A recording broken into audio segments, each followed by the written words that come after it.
পইচা ল'ব নে ফ্ৰী লগাই দিব এটো ফ্ৰী লগাই দিম 5 বিঘা মাটি ডাইৰেক্ট ফ্ৰী 5 বিঘা মাটি একেবাৰে ফ্ৰী সিধা কথা ডাইৰেক্ট কেমেৰা চাই কৈ দিও যদি জেওৰা এখন লগাই যদি 1000 টকা যে ফেন্সিং 600 700 টকাতে মানে এনেকুৱা ধৰণৰ ফেন্সিং লগাই দিব পাৰিব পাৰিম একদম পানী খৰচ একদম এটা খুঁটাৰ পৰা এটা খুঁটালৈ ডিসটেন্স যিটো থাকে এই ডিসটেন্সটো কিমান আছে 5 ফুট আছে 5 ফুট ৰেডিমেড ৱাল লগাম বুলি একদম পানী খৰচ লগাব পাৰিব 1000 টকাতে মানে যদি 10000 টকা য'ত যায় তাত 5000 টকাত এনেকুৱা ৱাল লগাব পাৰিব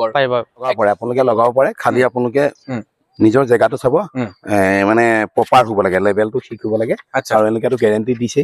যদি মই কওঁ আপোনালোকে এনেকুৱা জেওৰা বা আপোনালোকে যে আগতে বাঁহৰ চেকুৰা জেওৰা দিছে এই জেওৰা খৰচত এনেকুৱা গপচ কোৱালিটি ৱাল দিব পাৰিব এইবিলাক ৱাল দেখিব পাৰিছে আপোনালোকে চাওক না কেনেকুৱা এখন স্লেব ডাঙৰতে আপোনালোকে কেইজন মানুহ লাগিবলগীয়া হৈছে দেখিছে এইবিলাক ৱাল আপোনালোকে ইমূৰৰ পৰা সিমূৰলৈ চাওক না এইফালে যদি কেমেৰাটো অলপ ঘূৰাই দিওঁ এই ফালৰ পৰা ধৰি আপোনালোকে দেখিব পাৰিছে একদম ই তাৰলৈকে আপোনালোকে পুৰা ৰেডিমেড ৱাল একদম ফিটিং হৈ আছে কাৰণ বৰ্তমান সময়ত বাঁহৰ বহুত দাম কিন্তু সেই বাঁহৰ খৰচত এডাল জেওৰা বা জেওৰা খৰচত আপোনালোকে এনেকুৱা ধৰণৰ কপচ কোৱালিটি ৰেডিমেড ৱাল লগাব পাৰিব অলপ এইফালে অলপ চাপি আহিব ধুনীয়াকে দেখাম দাদা এইফালে আহিব আপোনালোকে মানে ৰেডিমেড ৱাল লগাই আছে ন এইবিলাক আচ্ছা এইবিলাক যে ৱাল কিমান দীঘল এটা লগাই আছে এইখিনি কিমান কি এৰিয়াটো এটো এয়াটা আপোনাৰ 2.5 ফুট আছে আচ্ছা আচ্ছা 2.5 ফুট আচ্ছা আপোনালোকে একদম মানে 3-4 জন লাগিব লাগে না মালটো একটু বেছি বহুত ওয়েট ন আচ্ছা এইবিলাক দেখিব পাৰিছে একদম পুৰা লগাই আছে ধুনীয়াকে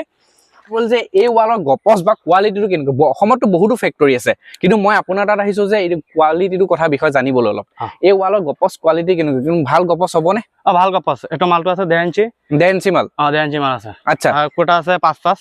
খুঁটা 5 আছে মানে প্ৰত্যেকটো আৰু ডিসটেন্সটো কিমান আছে এটা খুঁটাৰ পৰা এটা খুঁটালৈ ডিসটেন্স যিটো থাকে এই ডিসটেন্সটো কিমান আছে 5 ফুট আছে 5 ফুট মানে প্ৰত্যেক 5 ফুটৰ আৰে এটা এটা খুঁটা পোৱা যায় এইটো দেখিছে আপোনালোকে 5 ফুটৰ এইটো এটা খুঁটা একদম খুঁটা বহুত দীঘল এটা লাইন আছে আপোনালোকে এই ৰেডিমেড ৱাল কিমান মানে গ্যাৰান্টি ওয়াৰেন্টি কিবা দিছে নাই এটো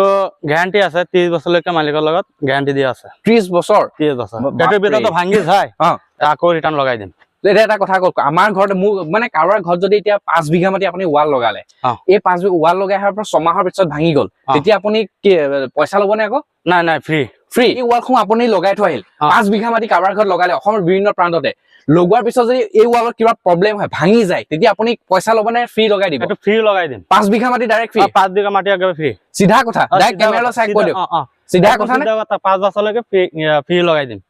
মানে যদি এই 20 বছৰৰ ভিতৰত যদি কিবা প্ৰব্লেম হয় ডাইৰেক্ট 5 বিঘা মাটি ফ্ৰী হৈ যাব 5 বিঘা মাটি ফ্ৰী লগাই দিম সিধা কথা আৰু আচ্ছা এতিয়া এটা কথা আহি পল যে এই ৱালখিনি পুছখিনি লগোৱা কিমান টাইম হৈছে এইখিনি কিমান টাইম হৈছে যে পুছ দিছে এইখিনি এটো 1 ঘন্টা হ'ল এতিয়া অলপ দেখাই দিব পাৰিব নি উঠি দেখাব পাৰিব নি পাৰিম ঠিক আছে এজন ধুনীয়াকৈ উঠি দেখাই দিয়ক নহলে আচ্ছা ওপৰত খোজকাঢ়ি ঘূৰি ফুৰিব পাৰিব আৰু মানে চাওক কেনেকুৱা টেকনলজি আহি গৈছে মানে কোচিনক কম খৰচত আপোনালোকে এনেকুৱা ধৰণৰ গপচ কোৱালিটি ৱাল ধুনীয়াকৈ ল'ব পাৰিব কি ধুনীয়া কোৱালিটি বস্তু তেওঁলোকে বনাইছে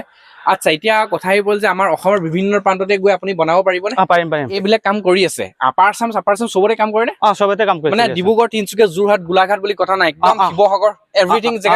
জেগাতে মই কাম কৰি আছো আচ্ছা মানে চবতে কৰি আছে মানে আপোনাক যদি স্ক্ৰীনত যিটো নাম্বাৰ দি দিম তাত ফোন কৰিলে আপোনাক মানে ধুনীয়াকৈ আপুনি কণ্টেক্ট কৰি ল'লে আপুনি ধুনীয়াকৈ হেৰি কৰিব পাৰিব আৰু ঠিক আছে তে আপোনালোকক দেখাম ধুনীয়াকৈ এইফালে যদি অলপ কেমেৰাটো অলপ ওচৰলৈ ধুনীয়াকৈ না এইফালে একদম পুৰা ফিটিং হৈ আছে একদম ৱাল বিলাক ফিটিং হৈ আছে আৰু এই আঁতৰটো এইফালেও ফিটিং হৈ আছে ন এইফালে পুৰা ফিটিং হৈ আছে দেখিব পাৰিছে একদম তেওঁলোকে পুৰা ফিটিং কৰি আছে যদি ভাবিছে আপোনালোকে এনেকুৱা ধৰণৰ গপচ কোৱালিটি ৰেডিমেড ৱাল লগাম বুলি একদম মানে লগাব পাৰিব আৰু এইবিলাক চাউণ্ডটো চাওক একদম কেনেকুৱা একদম গপচ কোৱালিটি এইবিলাক পুছবিলাক বহুতে গপচ হয় এতিয়া মানে মেইন কথাটো হ'ল কোনোবাই যদি এটা বাগান এখন বিচাৰে মানে সৰু সুৰাকৈ মানে খেতি আজিকালি কৰে তাত যদি বিচাৰে যে জেওৰা খৰচত মানে এনেকুৱা ধৰণৰ কিবা পদ্ধতি লগাম তেতিয়া লগাব পাৰিব ফেন্সিংও ল'ব পাৰিব নেকি পাৰিব ফেন্সিং আছে আমাৰ ফেন্সিং তেনেহ'লে ইয়াতকৈ কম খৰচত ইয়াতকৈ কম খৰচ মানে চাওক যদি এতিয়া মই কথা এটা কওঁ যদি ফেন্সিং লগাই যদি জেওৰা এখন লগাই যদি 1000 টকা যে ফেন্সিং 600-700 টকাতে মানে এনেকুৱা ধৰণৰ ফেন্সিং লগাই দিব পাৰিব পাৰিম একদম পানী খৰচ একদম পানীৰ খৰচত কাম কৰি হৈ যাব ঠিক আছে তে আপোনালোকে ধুনীয়াকৈ কৈছো একদম পানী খৰচত আপোনালোকে যদি ভাবিছে ৰেডিমেড ৱাল লগাম বুলি একদম পানী খৰচত লগাব পাৰিব আৰু য'ত আপোনালোকে এবিঘা মাটি ৱাল দিলে যদি কথাটো কৈছো ইটাৰে ৱাল দিলে যদি আপোনালোকৰ যোনখিনি জেগাত 10000 টকা যায় এই ৱাল দিলে সেইখিনি জেগাত কিমান যাব তাৰ 5000 যাব মাত্ৰ 5000 টকাতে মানে যদি 10000 টকা য'ত যায় তাত 5000 টকাত এনেকুৱা ৱাল লগাব পাৰিব একদম ধুনীয়া ফেচিলিটি আহি গৈছে একদম ধৰি নকৰিব আৰু এতিয়া ৱাল যোনে লগাইছে তেওঁ ওনাৰ যোন আছে তেওঁলোকৰ কথা পাতো তেওঁ আছে নে নাই আছে আহিব ধুনীয়াকৈ কথা পাতো ঠিক আছে নমস্কাৰ আচ্ছা আপোনাৰ গুড নেমটো ক'বচোন সুনীল দাস আচ্ছা আপোনালোকৰ এই জেগাডোখৰ মানে লোকেশ্যনটো ক'ৰ হয়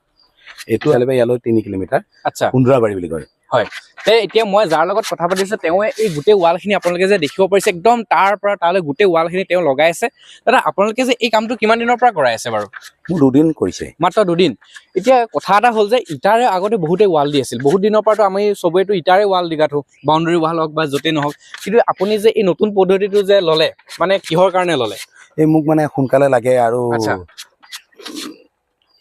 ইজি হয় বস্তুটো, আৰু কষ্টিংটো কম হয়। কষ্টিংটো কম হয় মানে চাওক, এতিয়া কথা এটা আহি পৰিল যে ইটাৰে ৱাল দিলে ইয়াত যিটো আপোনাৰ কষ্টিং গৈছে মিনিমাম যদি 1 লাখ আপোনাৰ কষ্টিং ইটাৰ যে আহে, তেনেহ'লে এইটোতে 50% লেছ মান হৈ যাব চাগে মিনিমাম, মানে 50,000 টকাত আহি যাব।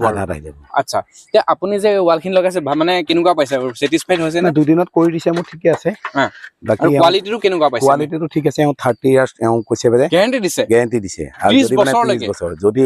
যদি ভাঙি যায় ফ্ৰী অফ কষ্ট লগাই দিম বুলি কৈছে। আচ্ছা, তেওঁক দাদাক ধুনীয়াকে এওঁলোকে কৈছে যে 30 বছৰলৈকে এই ৱালৰ গেৰাণ্টি দিছে। যদি 30 বছৰ ভিতৰত এই ৱাল যদি কিবা প্ৰব্লেম হয়, ভাঙি যায় বা কিবা পচি যায় বা বেকা হৈ যায়, তেনেহ'লে গোটেই ৱাল ফ্ৰী অফ কষ্ট 1 টকা নোহোৱাকৈ তেওঁক দাদাক ধুনীয়াকে আকৌ বনাই দিম বুলি কৈছে। তেনেহ'লে এতিয়া মানে চাওক, বৰ্তমানতো বহুতেতো জেওৰাও দি থাকে, জেওৰা বা মানে ইটাৰে ৱাল দি থাকে, এইবিলাক দিয়াখন তেনেহ'লে এইটোতে দিয়াই ভাল। 30 বছৰটো গেৰাণ্টিও পাই আছে, কম সময়তে একদম আপোনাৰ হৈ যায়, আৰু গেৰাণ্টিও দি আছে। আচ্ছা, গেৰাণ্টি গোটেইখিনিতো দিয়ে আছে, আপুনি মুঠতে ভাল পাইছে। যদি সময় কম 2 দিনত বনাই। আচ্ছা, আমাৰ ভিউয়াৰ্ছ কোনোবাই যে লগাব বিচাৰে যে এনেকুৱা ৱাল, তেতিয়া আপুনি কি ক'ব তেওঁলোকক? নাই, লগাব পাৰে, আপোনালোকে লগাব পাৰে, খালি আপোনালোকে নিজৰ জেগাটো চাব, মানে প্ৰপাৰ হ'ব লাগে, লেভেলটো ঠিক হ'ব লাগে। আচ্ছা, আৰু এনেকেতো গেৰাণ্টি দিছে। হয় হয়, আচ্ছা, এতিয়া দাদা এইটো ফিনিচিংটো দি আছে ন এইফালে? ফিনিচিং দি আছে। আচ্ছা, মানে এইটো মানে পুৰা পুটিনটো কাটি দিয়া হয় ন, এইটো ফিনিচিং হৈ যাব। তেতিয়া কাটকচোন কেনেকুৱা হয় বস্তুটো, এইটো দেখিব পাৰিছে একদম পুৰা ফিনিচিং দি আছে। এইটো একদম এইফালে দেখিব পাৰিছে একদম পুৰা ফিনিচিং আৰু ন। আচ্ছা, এইটো মানে দিলে বস্তুটো মানে পুৰা মজবুতটো আৰু বেছি হৈ যায়, হয় নে নহয়? আচ্ছা, এইটো দেখিব পাৰিছে একদম পুৰা তেওঁলোকে ফিনিচিং কৰি আছে। এতিয়া কথাই পল যে একদম মানে পানী খৰচত মানে আপোনালোকে এনেকুৱা ধৰণৰ গপচ কোৱালিটি ৰেডিমেড ৱাল ধুনীয়াকে লগাই দিব পাৰিব আৰু ন। আচ্ছা, আৰু অসমৰ বিভিন্ন প্ৰান্ততো লগাবই আপুনি। ঠিক আছে, তেতিয়া আজি ভিডিঅ'টো ইমানে আছে। যদি কোনো আপোনাৰ নম্বৰ মই স্ক্ৰীণত দি দিম, যদি কোনোবাই বিচাৰে তেনেহ'লে একদম ধুনীয়াকে আপুনি লগাই দি থৈ আহিব। ঠিক আছে।